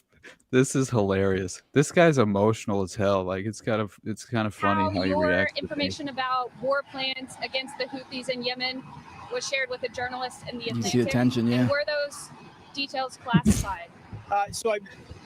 You're talking about a deceitful and highly discredited so-called journalist who's made a profession of peddling hoaxes time and time again, to include the hoaxes of Russia, or the fine people on both sides hoax, or the suckers and losers hoax. So this is the guy that peddles in garbage. This is what he does.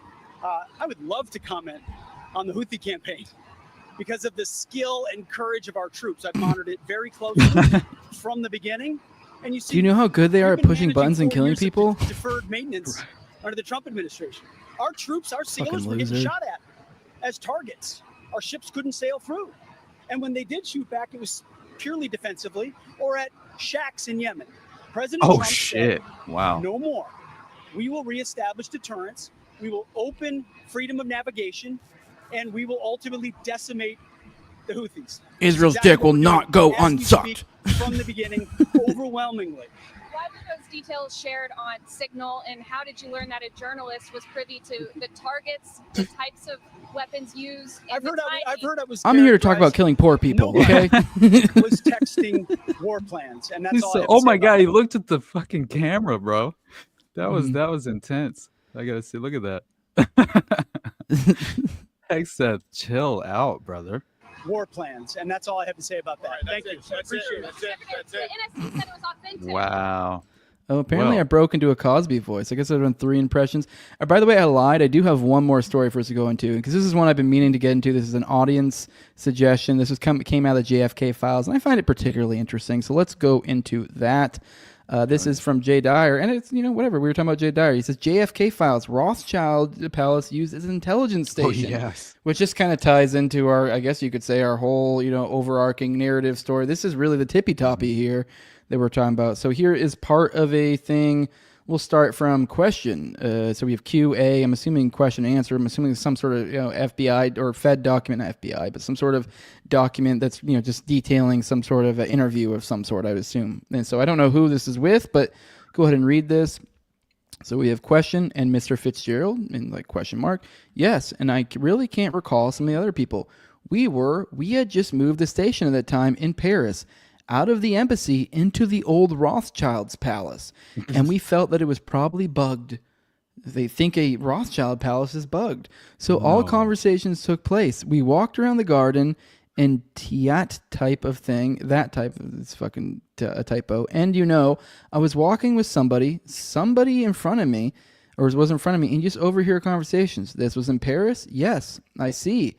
Mr. Sanchez, was he a military member? No, Mr. Sanchez was in the special activities staff.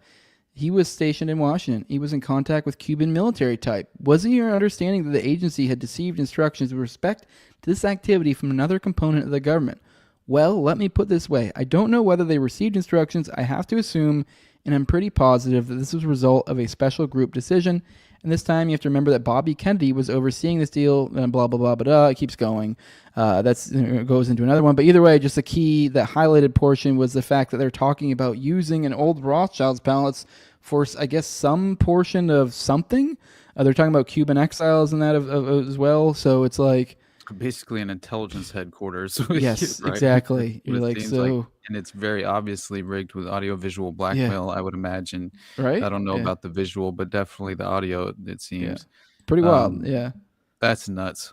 Yeah. But this is, brother, I have one day I'll have to bring to the table the kind of the origins and foundation of the United Nations and how deeply tied in the Rothschilds are, and the Rockefellers as well. But those two specifically, are primarily responsible for. I mean, they purchased the land in New York City for the headquarters itself. To even. And by the way, that was tied back to some Jewish fraternity that apparently Donald Trump's grandpa was a member of, which very strange. Again, America, United States government, dude.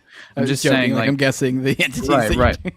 But I'm just saying, like we just discussed yesterday about kind of the influence of the Jewish mob, the kosher mafia, right? And you can draw this direct through line where there's a significant influence and obviously like compromised assets in place that are doing the bidding of these special interests that directly run parallel to the interests of the kosher mafia, which they weren't alone in their interests being their special interests being achieved, because obviously you have like the Italian mob, the Italian mafia, the Cosa Nostra.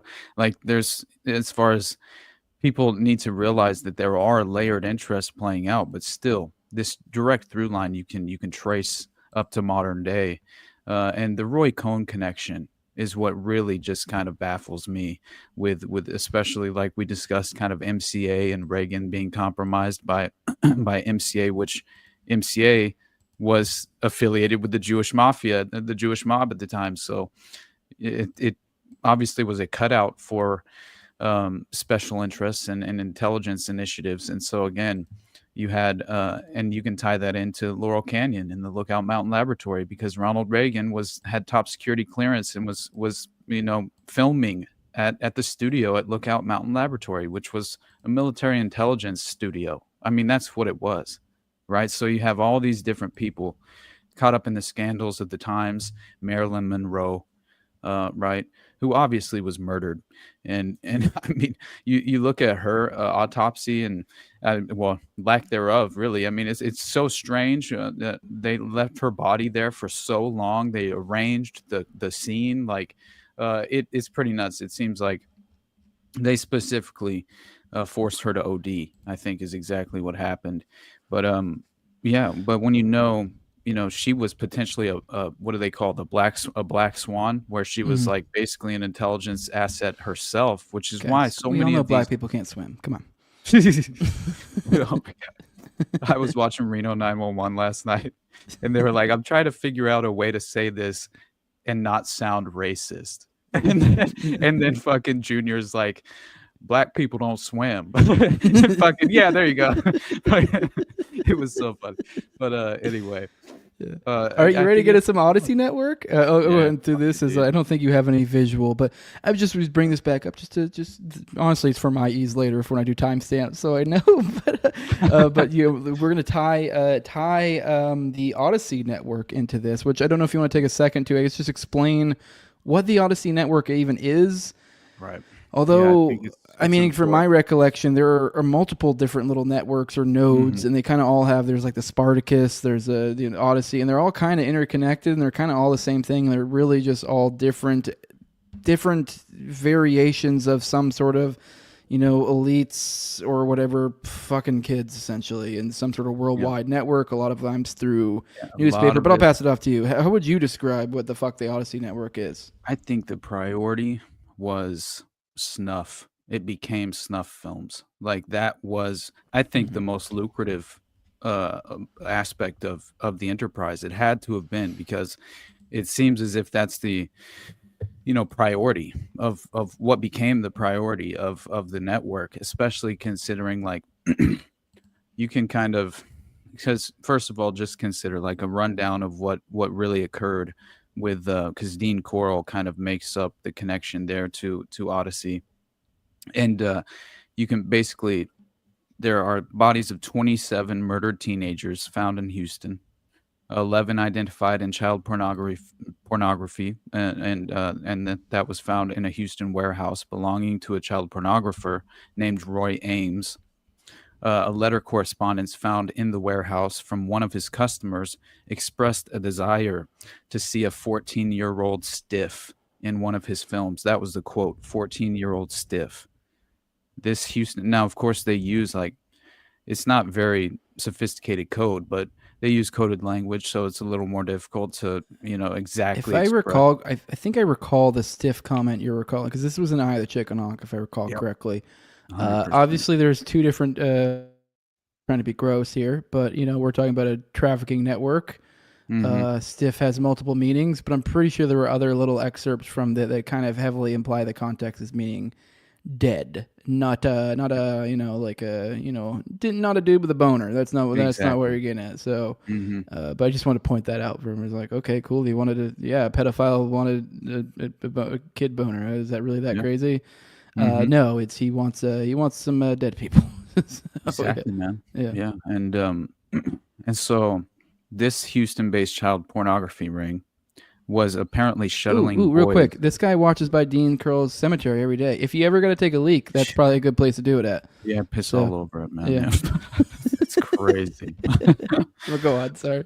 So this Houston-based child porn ring was shuttling boys to use in films, with one in L.A. And this really made me think of Roy Radin and the Ultimate Evil network that tied him in, because he apparently in upstate New York had a property that was exactly, it really resembled the Epstein properties, right? Where again, audiovisual blackmail, he would have these parties that were specifically targeted for compromising individuals with underage minors, right? And they would kind of dress them up in certain ways to where it wasn't as obvious at times, right? If they're attempting to kind of achieve a more I would say if it was a more clandestine approach in their strategic outcome, they would kind of attempt to. It was like the elevator trick notion of Kinkora, where it would be compromising an individual unbeknownst to them, but still you have people, a lot of these individuals who are, they're very much open to having these sexual experiences with they're just not really checking their age, right? And a lot of them will be presented as above age, and they won't be presented as minors, obviously, and then the trap is set clearly. But do your due diligence. If you're a political puppet and you're going to a fucking sex party, obviously, you would think. But so it's not a justification of any kind. I'm just it's probably a good tip in general. If you're going to sex parties, be careful where you put your dick. So. No shit, man. So yeah, I'll get you. 100%, man. Yeah. So apparently, the one in LA was busted. One of the film warehouses and production rings for this child pornography was busted 3 weeks into the investigation into the one in Houston.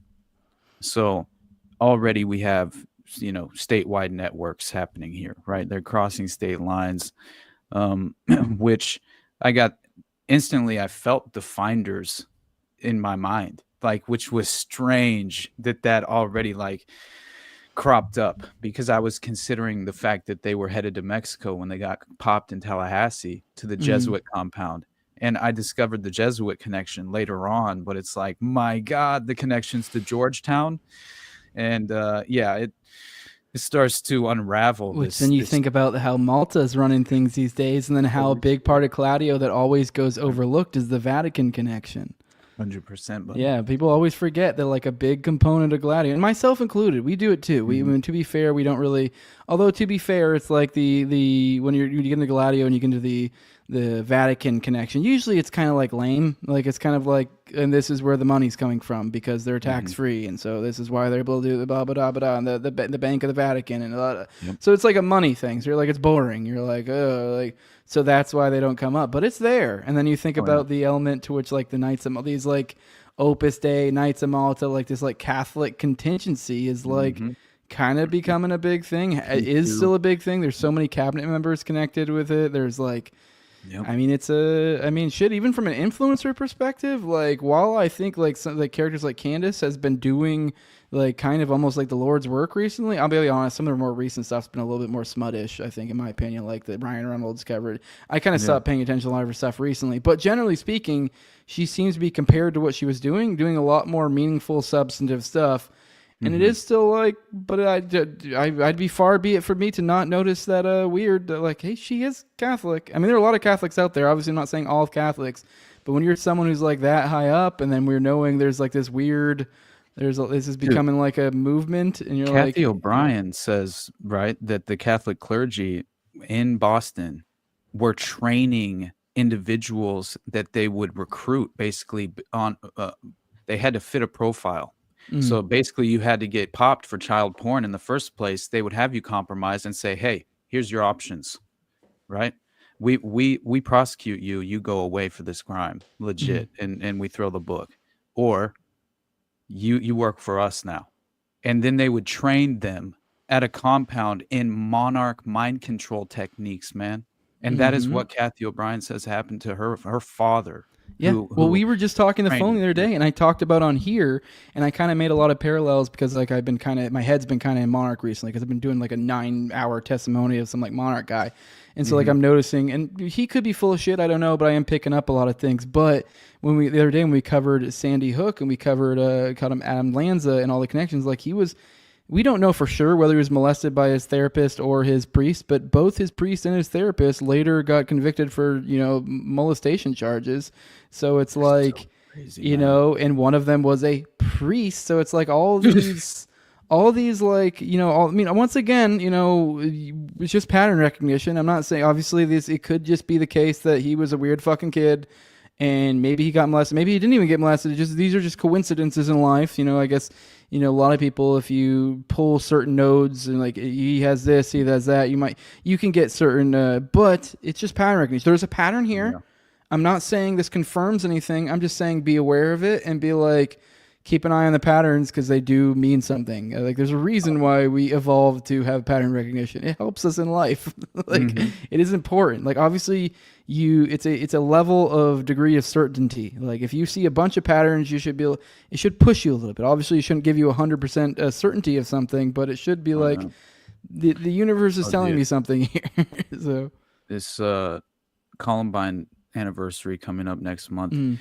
I was considering doing an episode on Columbine at some point soon because it's been in the pipeline. I know. I'm very excited about it because honestly, the fact that they were a part of that strange campaign that was being conducted at very specific prioritized schools at the time where they were, I forget what it was called, but it was it was all to do with specifically with death. It was so strange. They would take them to morgues and show them actual dead bodies and have them write their own eulogies, man. It would seem like mind control. It was so strange what they were having them do in these courses. The rumor is they make Rosicrucianists fuck dead bodies. That's the rumor I've heard. I don't know how true that is. Yeah, so 100%. Yeah. Oh yeah, and that falls in with Skull and Bones, right? The ritual that they do non-Durano there. Skull or peeing on it or whatever. Yeah, the fuck jerking off in a coffin and admitting all your sexual deviance, or whatever. I'm not sure. I can't remember now, but still, there was a trying to look it up on the fly, but I know there was I forget the actual term for it, but there was a death specifically, again, like this was like a course that was only going to specific different schools domestically. But anyway, not important now. I'll come to the table with the reality of that.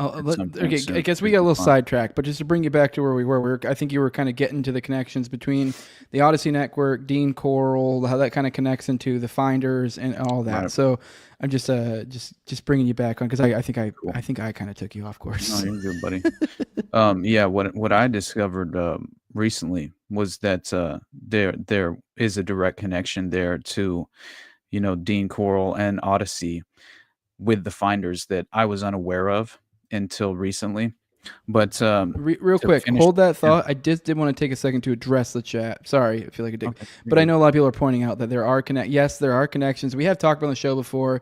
Maybe we can talk about that tonight on Already Dead because we are a little bit pressed for time. Maybe we can kind of go into like Gacy connections. I have it. Because we could do a segment. This is what I'm kind of getting at. Where like the fun thing about this Jake Shields opportunity is like it kind of takes our other episode we do with Sam, and we can kind of I'm not saying you're going to get the same exact episode. What I'm saying is we're going to be able to hone in on a certain aspect of that, and I think this connection you're drawing out right now kind of opens that because now it literally is kind of the tie that binds to so many other things because this brings it to John Wayne Gacy, to serial killers, to and then it kind of ties us into Gladio and from the Finder, Finders from Air America, so it just kind of is like circular. But anyways, I'm just letting you guys know. Yes, you are. I see you guys in the chat addressing the Gacy, Dean Coral, fucking Odyssey connection or Norman David Norman.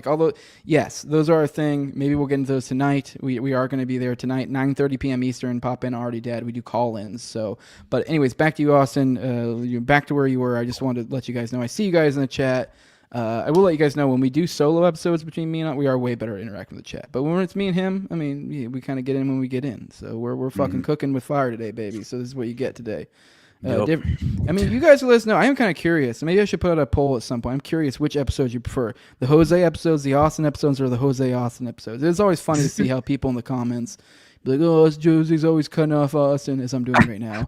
And then, or then sometimes you'll see some complaints about Austin, or I don't know. Anyways, but dude. Go on, Austin. We're back to the connection. I just wanted to let you guys know. I do see you guys there, and take the time while it made sense, since we're probably going to breeze over you guys here in a minute, because as soon as we're done with this, we're getting the fuck out of here. We're almost running up against 2 hours. 100%. Yeah. All right. So, yeah, it looks like after this LA ring was busted, that was directly connected at 3 weeks after into the investigation, right? Into Houston. It looks like a grand jury determined the investigation in Houston was abandoned prematurely at this exact same time. And between the two of these, there had been another investigation into a man named John Norman, this is where you get another layer to this story, which he was also operating an interstate child trafficking network from Dallas, found with 4 photographs of boys with the word kill written on them. And now it's even more interesting because John Norman's network looks like it operated well into the late 70s, and 2 boys testified against him in 2 other unrelated cases, and they were both viciously murdered. So the cover-up took place, and it looks as if a suspect in those murders worked for John Norman and even lived with him. And here's another part of the story. Had also worked for the only other known mass murderer of teenage boys in the 1970s, another serial killer suspected of having 2 teenage accomplices who helped them bury their victims in a mass grave. John Wayne Gacy, man. Yeah, so there you go, right? Well, I got ahead of ourselves. I thought we weren't going to go right to there, but all right, keep going. I figured we could at least briefly make that point. I mean, it's not a hard dovetail, No, it's not. but I know how intensive. So I was just trying to sidestep a possible 20-minute detour into that Right. note of the Hey, conversation. we can make that in a much more detailed way for sure. Yeah. But I figured that for the sake of time, we could kind of clean it up. But anyway, that was a brief rundown on just the Odyssey case. You know what I mean? But what is so crazy to me is that the Finders, right, in October 1991, you had officers reported observing this suspicious activity, obviously, and that was in 80. As far as This was the MPD officers talking about well-dressed men accompanied by children at late hours of the night coming and going from a building they thought had been raided during the finders' investigation back in 87. So they're saying the finders never ceased to exist, and that essentially in 91, well after the case had as far as the investigation had taken place, the children were given back and returned to their mothers or guardians who were members of the finders, and as well as all the evidence was either destroyed or given back to the perpetrators, which is the most extraordinary aspect of the finders case, right? It's like, let alone Ramon J. Martinez and the officials within. It's like Dutroux case where they're giving back the child porn, which alleged child porn, because we don't know for a fact, but like there were people who claimed that was the case, I believe, in the case, and like there's implications that they gave him a bunch of video material back to the wife, just willy-nilly. Yeah, exactly, man. And so yeah, consider this. After the 87 investigation, you have this 1991 complaint by these officers, and that was in October of 91. And so then in 93, the Department of Justice receives a copy of the aforementioned memo from 91 compiled by U.S. Customs agent Ramon J. Martinez on the raids of the finders' properties. And of course, that's when there was an internal inquiry into CIA involvement with the finders group and the cover-up, really, as far as the group's operations by the FBI in 87. And so details on this were leaked to the Times. And that, is an important point as well, because I believe the Times, if I remember correctly, that was the publication that was attempting to expose the DC Madam and Henry Vincent when Ben Bradley at the Post who was a Mockingbird asset and helped the Watergate cover up. Ben Bradley just so happened to be running competing opposing narratives in his publication at the time that was attempting to undermine the work that was being done at the Times. And so as far as attempting to expose this legitimate ring. So anyway, the Times published an article in December of 93, and they're citing both the U.S. Customs memo and the MPD report on CIA involvement. The article reported a Metropolitan Police document dated February 19th, 1987, quotes a CIA agent as confirming that his agency was sending its personnel to a finders corporation called Future Enterprises, Jose, for training in computer operations.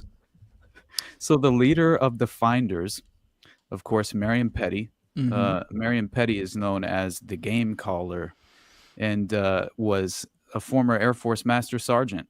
And his late wife, of course, was a CIA employee, Isabel Petty. And one of his sons had worked for Air America, obviously, a CIA cutout used to traffic heroin in the Golden Triangle region during the Vietnam War. Bam, brother.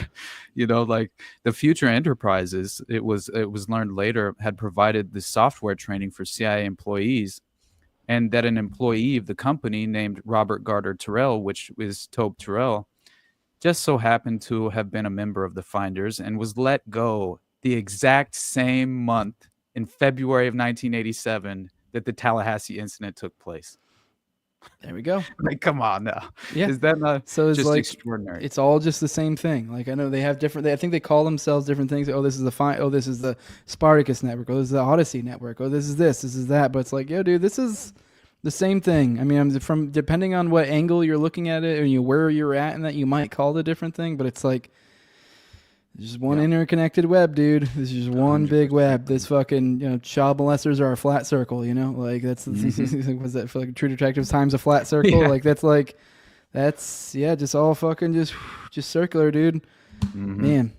Well, I guess I don't know if you have anything else on that. I mean, we hit it, but I got a DM from the homie Tyler, who I just had on the other day. As we were, I just noticed this actually. Oh, actually, I know what he said. He sent it like 20 minutes ago. But here we go. We see he shared with me, I guess, this is a reporting. It's from Ryan Grimm, who's a reporter for Drop Site News. He says the reason that Jeffrey Goldberg's name popped up in Signal for walls is that he was already leaking to Goldberg, an ally in some internal Trump administration fights, per a source familiar. Probe possible. I mean, obviously, I don't know to what degree I believe it. Then you have somebody, whoever this Christina Wong broad is, who's a Pentagon correspondent. So obviously, and she's a Breitbart News. So I don't know to keep that. But then she goes leaking what? He hasn't reported since October of 2024. So that's what? Fucking 5 months ago. So that she said Goldberg said Walls requested connect meant Walls had his number, but they had never messaged before on Signal. It's also very common for reporters to have members of Congress's numbers. I have Walls' and other members' numbers, as I'm sure many reporters do too. That makes sense to me. That's why I'm saying like him having the number makes sense to me. How the fuck you accidentally add someone to a Signal chat? Like, actually, I'm gonna get on Signal right now because I think I have Signal. I'm pretty sure that's what I used to talk to the Tower Gang guys when we used to get fucking kicked off Twitter all the time. When Edward Snowden was promoting back in the day, he promoted Signal, and I remember when that was all breaking, that I was like, after that I definitely downloaded Signal for a while, but then I found out that it's really a compromised encryption service, and I didn't realize. Yeah, it goes to show that you can't trust any of this shit. I mean, the same with WhatsApp. It's like all of these allegedly encrypted, messaging services seem to have very glowing, origin stories. Yeah, I'm in a group chat right now, and I'm looking at it just to see if there's like a way I could easily or accidentally add a number. And I don't even know like how you go about that. I can't even figure out how to add. So it's like, well, there's definitely not like an easy. I'm not seeing something I could fat finger someone in there or something, So I don't know what this nonsense is. This makes no sense to me. Like, you have to make and also like, did he make the chat? I guess that's the thing. If you make a chat, let me make a chat real quick on a new group. Let's do. I'm just adding random names. So I guess when you do make a new group, it just gives you a drop down of all your contacts, and you just add random ones. Like, I'm seeing like Cassandra, who used to be the booker from Timcast, popping up. So I guess you could accidentally fat finger in that process, because I'm seeing how like it is just give you a drop down and just you select. So like that's the only thing I can think is maybe I think they were implying he's the one who created the group chat. So if you were the one who created the group chat, it gives you a drop down. So maybe. If his name was listed in his contacts next to somebody else or something, you know what I mean? Like one of the other people included in there, and you accidentally fat fingered it. That's really about the only way I could figure that, because it is like it literally is just a one touch, thing. When you're adding it, you don't have to type them in or anything like that. So maybe that's why. I don't know, man. It's wild. It really is. It's so hard for me to buy a lot of these narratives at face value anymore. I don't know. It seems like just the drip. This is how you sway public opinion. It's going to. Who knows? I could be entirely wrong. Maybe they're just absolutely retarded and can't do shit and have no idea how to even function on a daily basis with, like, as far as just being responsible with something so consequential as I don't know, bombing Yemen. Yeah. Right? It's like that's the most ridiculous idea in the first place. But so who cares? And all we should really be prioritizing is the fact that they bombed fucking Yemen. Yep. I mean, like, so. I mean, it is a little bit interesting to see beyond the. No, I get what you're saying. I'm not saying that we shouldn't talk about it. You know what I mean. I don't even really care. It does seem like a distraction of like, who leaked? Who? Look, like, dude, I don't even care. Like, if anything, I'm like glad that leaked. Yeah. I mean, there is something interesting on the angle of like, dude sat on this, like, because we're just now hearing about this. So like, you sat on a war chat. You as a journalist, like, I think if I recall correctly, I think this literally happened 2 hours before the strikes. But still, like, easy, like, I don't know. I really feel like you could easily, as a journalist, in 2 hours. And I don't think, like, he really even said much after that either. So it's like, not only, like, I don't know. I feel like coming out of it ahead of time could have made some sort of difference. It's just the idea that, like, really? How are you not, as a journalist, your first thought isn't to rush to the presses with this? Like, what? So... But I mean, with that, but I think we're at a good time where it's noon where I'm at, 9 where you were at. I know you're tired. I guess probably a good time to get out of here, but I mean, unless there's anything else on your mind, I mean, we got a little bit of time if you want to. Later tonight. It's fine. Yeah, we don't want to burn ourselves out. We got to do another hour and a half, 2 hours tonight. So be sure to join us tonight. Already Dead. Me, Austin, we were supposed to have Dana Doodah, but unfortunately, she had a death in the family. I saw yesterday. She posted. She never even said anything to me, but like I just messaged her. I was like, "Hey, obviously you're not coming. Like, obviously, take care of what you got to take care of. Grieve, all that." So it's a real bummer. So hearts out to her or whatever. My heart goes out to you. Like Elon or whatever. Like bad time, awful time for our sick Heil. Oh but, my God. Hey, whatever. We gotta laugh. But no, seriously, I do feel for her. I mean, it's hard. Parent. I mean, I haven't lost a parent, luckily, but literally, my wife, like this past year, literally lost both her parents within a month of each other. So rough stuff. It's hard. I sympathize. So I mean, Absolutely, man. Parents are parents. I mean, it's a big deal. So but with that, but it'll be just me and you today, me, you, and Jules. But we got plenty to talk about. I'm sure more will happen throughout the day, and we have more. So, but Austin, you want to let them know where they can find you at? We'll go ahead and get out of here, bud. I think you're getting ready to go back into your dark hole. I don't know if maybe I can steal you for. I don't know. I got stuff. You don't have to come in the rest. If you're trying to knock it out, I might end up. You never know. I might work a weekend. So if you want to fill in a weekend, maybe try to have it. Maybe squeeze in. But whatever. I think you're good to disappear into your hole for a little while if you want to knock it out episode. I don't work until maybe this weekend if I pick up any shifts. So. Cool. You guys are with Daddy for the rest of the time. Mommy will be back soon. So we go back and forth between being Daddy and Mommy. So oh my God. We're fluid like that. But Austin, let them know they can find you. We'll get out of here, bud. All right, brother.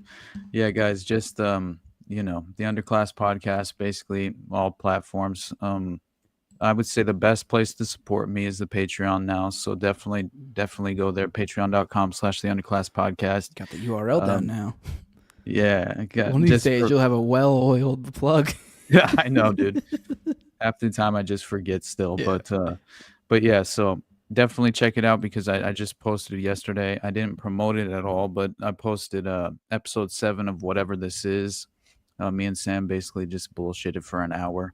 And it was a fun conversation, but so subscribe to the Patreon, and beyond that, like I said, I'll be definitely descending down the rabbit hole for a couple of days to at least attempt to come out on the other end with something worthwhile.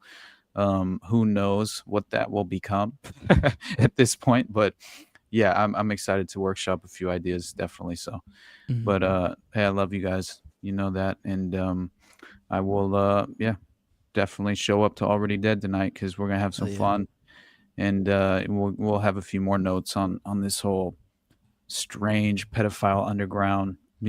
I think that there are far more smoking guns than I was aware of as far as directly connecting, right? These what I thought were separate networks of abuse. It's not seeming to be that way. So connected, doggy. Yeah, brother. Anyway, all right, nothing but love, and you guys have a good day, and I'll catch you tonight. Hell yeah, dude. But yeah, for those who want to support what I'm doing over here, and if you don't want to chip in a buck, here's how you can do it: like, share, subscribe, comment. That stuff goes a long ways. Leave a 5-star review on iTunes or Spotify. This goes for both me and Austin, obviously. Support both of the brothers. That goes a long ways. If you want a product for your support, you got Nadeau. I didn't do the ad read today, but NadeauShaveCo.com. Use Jose at checkout for 10% off. Just to run through it, I mean, if you guys use those normal multi-blade razors, this is a safety razor. It's the same style blade, but it's only one blade as opposed to multiple. And you would think, oh, wow, that's going to be worse. No, right? No, it's not. It actually gives you a much smoother shave. It's much better for your skin. You're dragging one blade across your face instead of multiple. So it gives you a smoother shave. It's better for your skin. It's a lot cheaper. It's $75 for the first year. After that, you're just buying the blades. And even then, you're saving money in the first year if you compare it to how much those multi-blades are. So it's from a company that has similar values to you as well. This company is literally born out of refusing the COVID mandate. So if you want to talking shit about our promo for Nadeau because we have beards. Who's that? Yeah. Oh yeah. Yeah. Okay. Yeah, he goes bearded guys razor company. Yeah, I know. Yeah. No, yours is clean. I look like a hobo. You don't neck beard it. You neck beard it. I don't. I don't have any of Nadeau's products. Yeah, Nadeau, I get we under got we here. gotta I have a can't stand. conversation. I can't stand hair under the neck. I gotta shave that. So, anyways, if it's not Nadeau, it's gotta go. Ray's got There it you go. here. Yeah, use Jose at checkout. You get 10% off. I told you $75. It's even cheaper than that. You use the 10% off, and I'm telling you, dude, it's cheaper. It's better. It's better in every regard. If you're a shaver, even if you only shave a little bit, it's a smart investment. It's better, give you a better shave, and it's cheaper. But if you do want to support, you want to directly support me financially, patreon.com/nowayjose2020 is the place to do it. You can get some perks from that too. You're not going to get an actual physical product, but you can get some perks. You can get early episodes. I'm shooting for. Still haven't quite done it yet. Actually, this week I will. There'll be 2 episodes this week. But I'm shooting towards doing 1 to 2 episodes a week these days, and that get paywalled at least. You guys know I do the daily streams, but shooting for 2 of the paywalled episodes a week is the goal, and shooting to have 4 behind the paywall at all times. So, and then going forward, we'll start releasing 2 publicly as well. But you got to build up that backlog a little bit first. So I do have I'm supposed to have a huge guest this week, and I still need to confirm that actually but. Keep an eye out. Should be a huge guest on Sunday. Really, really big. So I'm looking forward to that. But you get the early episodes. You also get ad-free RSS feed. And you also can get where you can be video chat function on me and Austin's Already Dead show, which is every Tuesday at 9:30 p.m. Eastern. In the second half of the show, we do call-ins. And you can do a video call-in if you support me or Austin, either of our Patreons. So that's we drop a StreamYard link every time we do those, and you guys can pop in and hang out with us. We appreciate when people do that.